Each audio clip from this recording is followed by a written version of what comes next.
Hey everyone, this is Jim Fong with the Jim Fong Group at Urban Nest Realty in Las Vegas. Today I'm joined with Sean Uyehara, and we are going to be talking about financing your investment property.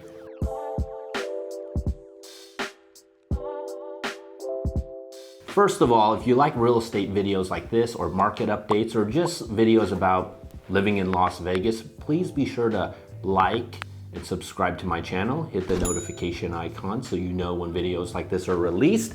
And be sure to check out Sean's channel too. There's a lot of great information over there. You want to check it out too. All right, so today we're going to be talking about financing for investment properties. Our last video, we were talking about buying a house to live in yourself. Today we're focusing on buying an investment property. And when buying an investment property, the financing, the qualifications, everything is very different than buying your primary home to live in, right, Sean? Yeah, absolutely. So we get a lot of questions about that. So today we're just gonna kind of go through the process. We'll find out the qualifications and best strategies to purchasing investment properties, all right? I wanna get right into it, and here's the thing. I tell people all the time that want to start real estate investing, I always tell them to buy a primary home first because they can qualify for the better rate and lower down payment, first of all.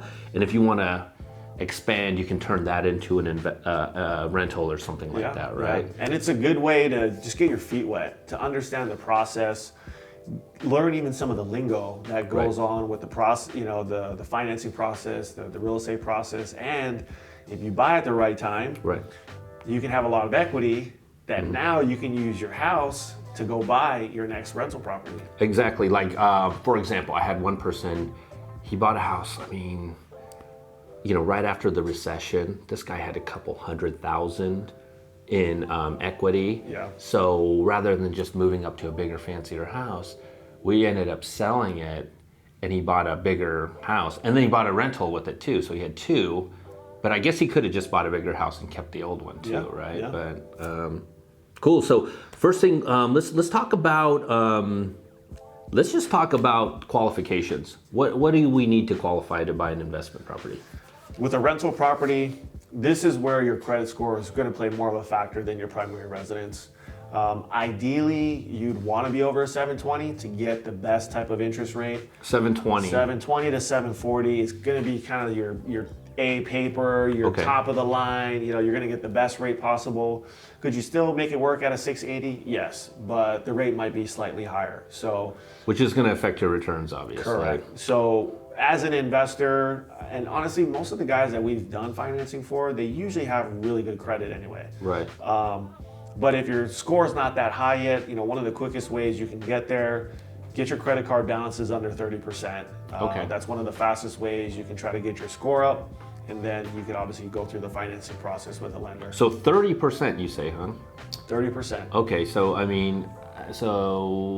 what Sean's saying is, let's say you have a credit card and your credit limit. Let's say your credit limit's $10,000. You'd want to get that the balance that you're carrying under $3,000. Got it. Yeah. Okay, good. And then as far as, and you're saying 720 or above is ideal. Ideal.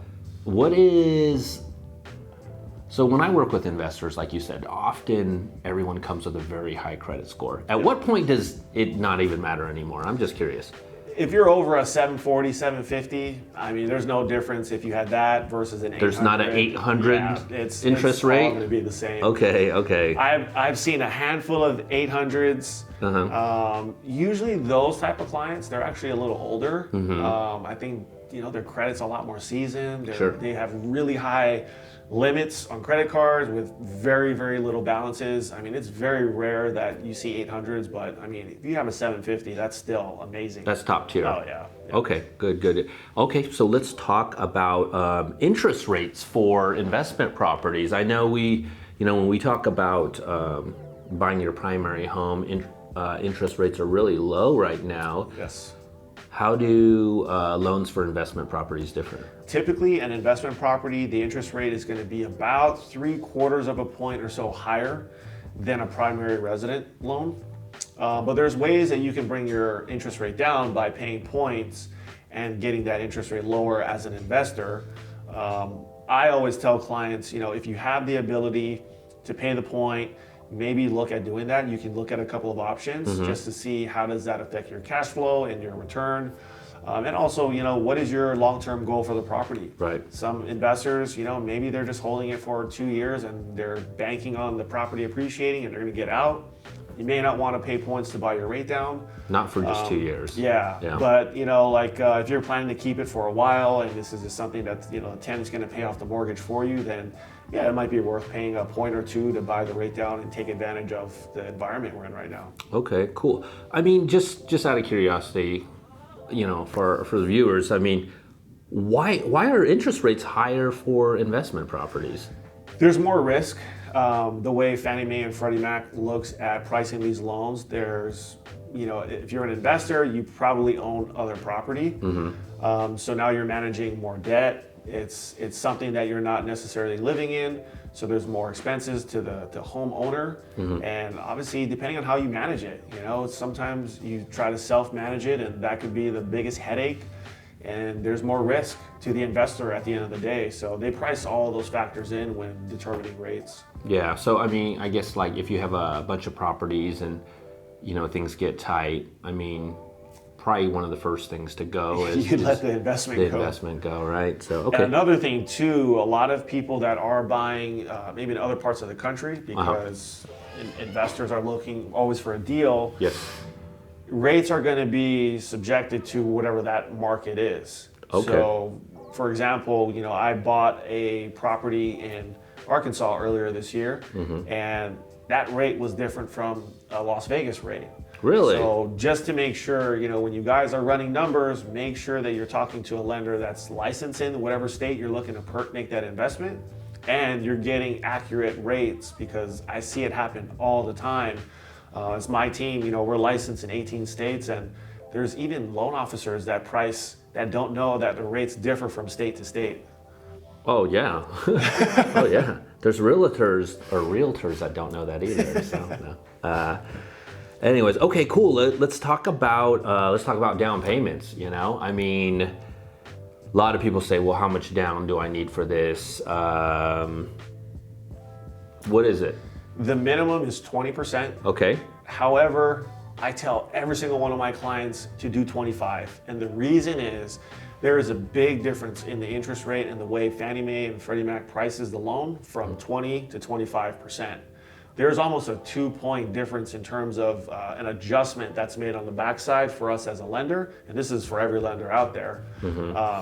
Where you could do 20% down, but you might have to pay 2-3 points to get even a somewhat competitive rate. So it's not worth putting that money towards your closing costs versus putting the money towards the down payment and actually increasing your cash flow at the same time. And your equity position as well. Correct. So, okay, so 20% is your minimum down payment for an investment property. But Sean definitely recommends going 25%, which I completely agree. The cost for that 5% is not worth it. No, not at all. Okay, that's great information right there. I mean, that's the real hack right there, right? That is, and a lot of clients, sometimes they'll try to game the system and hey, it's going to be a vacation home, it's going to be a rental. Just be honest with the lender. Don't try to take a shortcut by putting less money down and it's going to be a rental. I've had clients that have tried to do that the deal ends up, gets blown up down the road, or I've had clients that the lenders actually did an occupancy check to see if it was actually, So what do you mean by an occupancy check? So sometimes they've actually checked to see who was in the property. That they went and knocked on the door? Yeah. What? I actually had a client who told me that this specific condo was going to be a vacation home. And something happened with her insurance, and they ended up going to the unit, and there's a tenant there. Now there's this big debacle, and she's trying to figure out and how it's all going to play out. And I have nothing to do with it at this point, but the fact that she told us it was a vacation home, and now it's obviously a rental. Right. She, probably tried to game the system, which it happens sometimes. That makes a lot of sense, right? Because if you get a mortgage, you have to have insurance, right? Yeah. And depending on what kind of coverage you need, they're going to look at what kind of mortgage you have too, right? Correct. So, okay, that makes sense. Just be honest. To your loan officer. And your realtor too. Yes. All right. So here's a question that I get from my more experienced investors. They always ask, so how many of these can I finance? Is there a limit to how many investment properties I can finance? The big myth is 4. Yes. And I think where that basically comes from is a lot of the big lenders meaning Chase, Bank of America, Wells Fargo, they typically cap out their mortgages at 4. So you can't get anything over 4 mortgages. But that's not the case. You can go up to 10. And in some instances, there's other banks that are out there that are willing to even go past 10 mortgages.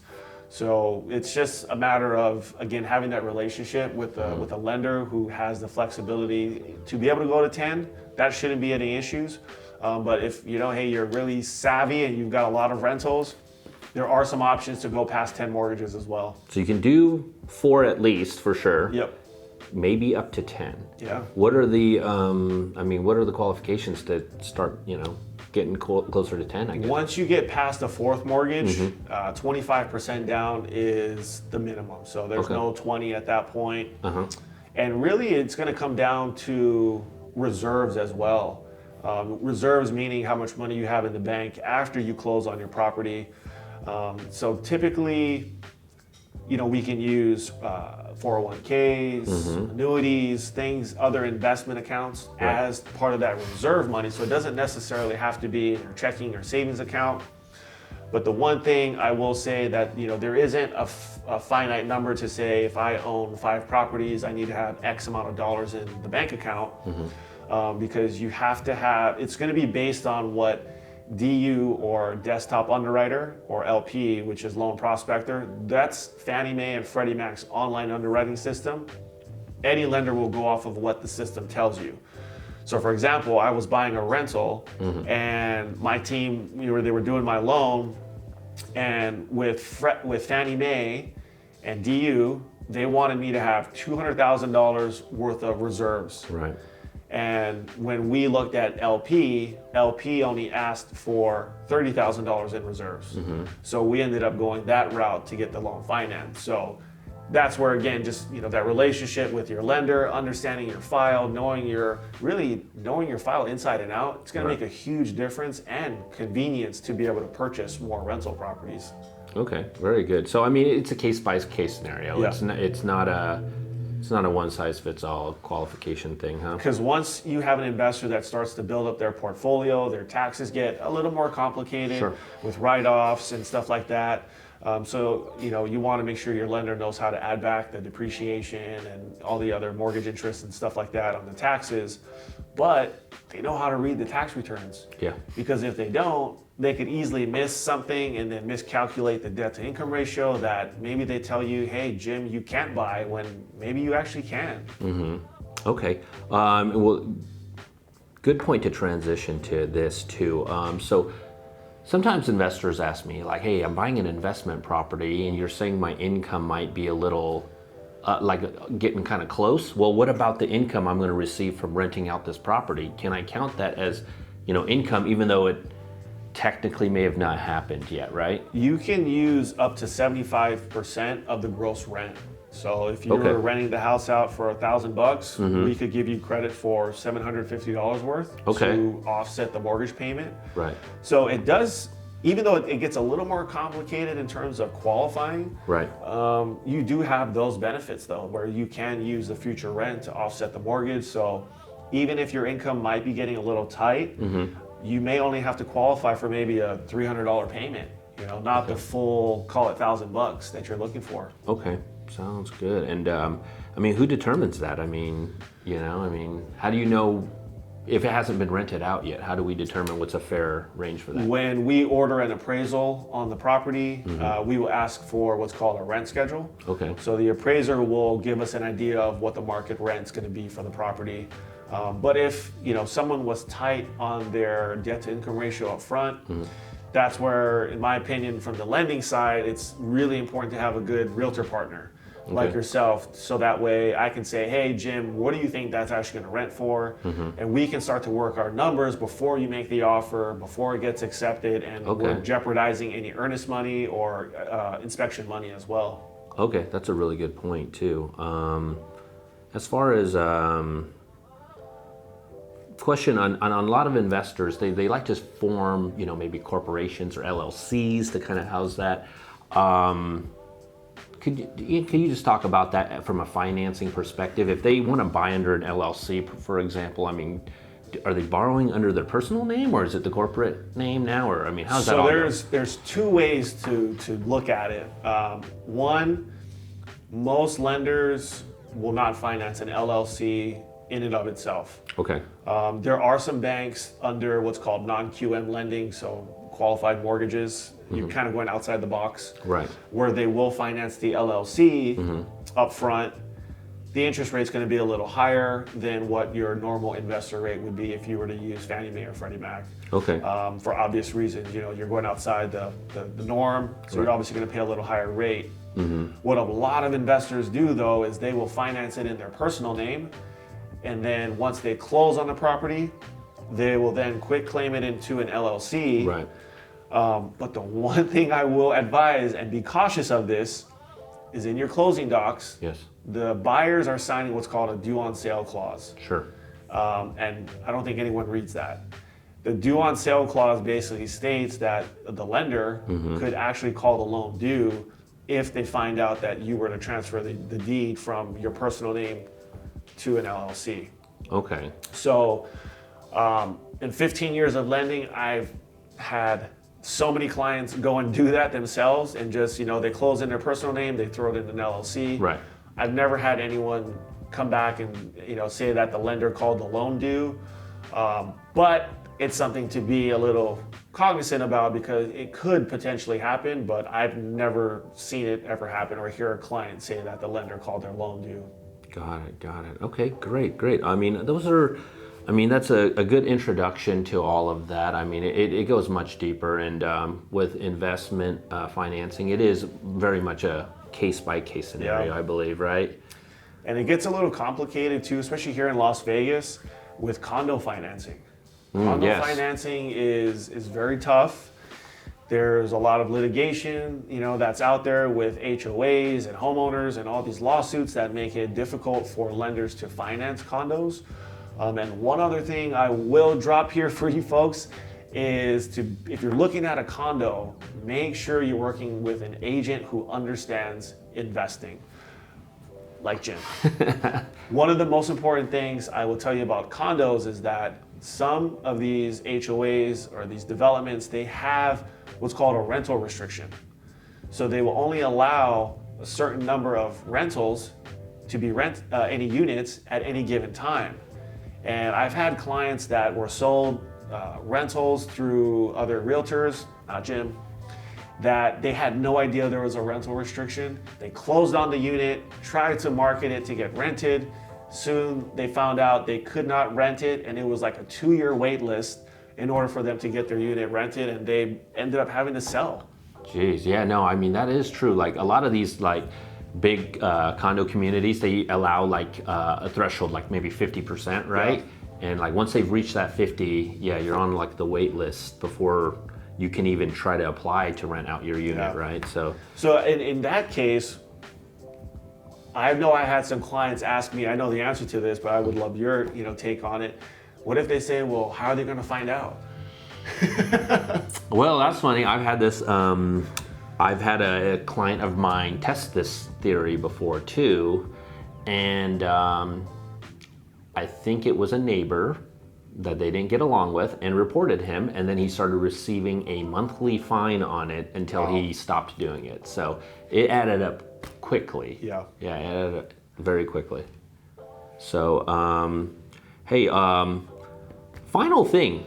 This is a real hot topic right now, is short-term rentals, Airbnbs, vacation home rentals, right? Yep. Any differences or little nuances for financing this type of property? Nothing so much on our side that I've seen. Okay. I think the biggest thing is trying to make sure we differentiate the two between a second home and a rental. Okay. I know a lot of people, they may come in saying, they may be withholding some information to us. Sure. For interest rate reasons. Sure. And I think they may say it's a vacation home when they're truly buying it as a rental. Sure. So again, I think that just goes back to our point of just being honest, and communicating to your lender. That way, no one's going to get in trouble, and you don't have anything to worry about once you close on a property because, like your guy that did that with his condo. I mean, right. It's a pain in the butt. If anything were to happen down the road, or if the lender finds out that maybe you weren't forthcoming on your application, right, and now you have bigger issues to worry about. Right. I mean, at the end of the day, it's an investment, right? So, I mean, putting yourself in a situation where, you're fined or you have restrictions of what you can do with the property, I mean, it's going to affect your return, and that's kind of what it's all about anyways, right? So, very good. Any final tips? I think from a lender and as many people that we've dealt with, I think always having a great real estate agent is super important because I think you have to have someone who understands investing and actually owns rental property.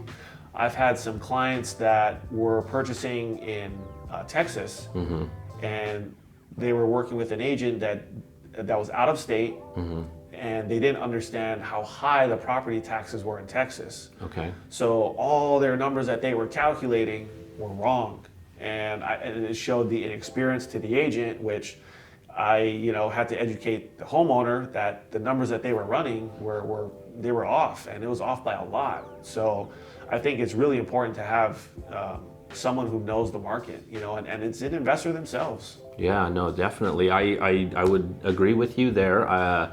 Working with a good loan officer on your investments is very important as well too. Someone that understands investing and all the different little nuances that come with that. I mean, it's not as straightforward, right? Yeah. And I think it's important to work with a experienced loan officer as well too that understands investments and invests themselves as well too. So no, that's just us plugging each other. So be sure to check out Sean's channel too. It's awesome. It's got a lot of great information.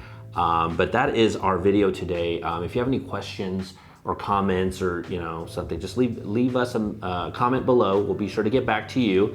And if you found this video helpful, please give me a like and subscribe to my channel. Hit the notification icon so you know when videos like this are released. My name is Jim Fong with the Jim Fong Group in Las Vegas. Thanks for watching.